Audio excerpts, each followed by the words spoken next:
আসসালামু আলাইকুম রহমতুল্লাহ। রাতে এখন ঘুমাইতে না দিয়ে এখন এই যে দুইটা পাবলিক আছে, অন্ধকারে দেখা যাচ্ছে না, এই যে একটা আর এই যে একটা বার্গারের জনক, এই আমাদেরকে রাত্রে নিয়ে এখানে আসছে জাবালে খান্দামা থেকে। এই যে দেখুন ক্লক টাওয়ারের দৃশ্য, মক্কার দৃশ্যটা কত সুন্দর লাগতেছে। কিন্তু এই শান্তির ঘুমটা নষ্ট করে যে আপনি নিয়ে আসলেন, এটাকে হলো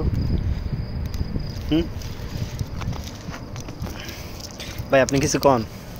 আমি সবাইকে বলতে চাই, সবার উদ্দেশ্যে, যারা মক্কায় আসবেন অবশ্যই শৌখিনতার জন্য, ঘোরার জন্য কমসে কম একবার হলেও এই পাহাড়ে উঠবেন। কারণ এই পাহাড় থেকে একবার স্পষ্টভাবে হেরামটা সব দেখতে পারবেন। খুব সুন্দর একটা ভিউ। আচ্ছা, এই মানুষটা মানুষ নাকি আওয়ামী লীগ? এ আমার ভাইয়া, বড় ভাইয়া। এখানে আপনার যদি বড় ভাই হয়, আমরা দুজন মানুষ আছি, এই যে খাইতেছে এই ছাগলের মতো, আমাদেরকে একটা বারো কি বলছে যে খান? অবশ্যই বলছে ভাইয়া। ভাই আমার বলে নাই ভাই, এখন এই যে ভাই খাওয়াই দেন।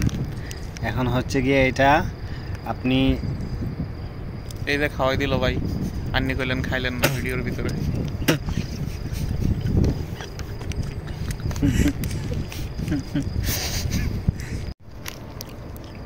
এটাই হচ্ছে রাতের মক্কাতুল মুকাররমার দৃশ্য। দেখুন কত সুন্দর লাগতেছে। আর সবচেয়ে মজার বিষয় হলো এই যে এটা হচ্ছে 120 তলা ক্লক টাওয়ার। এটা যে আসলে যে অনেক উঁচা, এটা এখানে দেখলেই বোঝা যায়, কারণ এটা টোটাল হচ্ছে কি 601 তলা। 601 তলা না ভাইয়া, সরি 601 মিটার, 120 তলা। একটা মজার ব্যাপার শুনবেন। জি। এই কিছুদিন আগে হাজিরা আসছিল বাংলাদেশ থেকে, দুই বৃদ্ধ হাজি, আরেকজনকে জিজ্ঞাসা করতে এটা কয়তলা বলো তো? উনি বলছে এই তো এটা 20 তলা হবে, 20-25 তলা হবে, 20 তলা হবে, 20 তলা হবে বলছে। আমি বললাম দেখো, সে জানে না কিন্তু ধারণা করে কি একটা ইয়ের সাথে বলতেছে। পরে বললাম আঙ্কেল এটা 20 তলা না, এটা 120 তলা।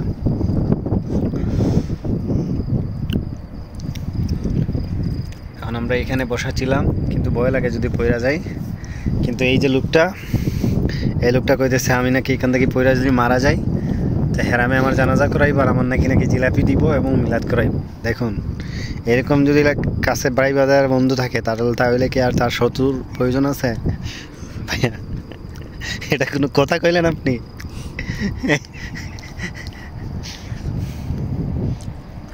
তবে একটা জিনিস বলি, আপনি ঘুম থাকিও যদি জায়গায় নিয়ে আসেন, তারপর খারাপ লাগতেছে না, ভালোই লাগতেছে। Thank you. একটু পানি দেন ভাই।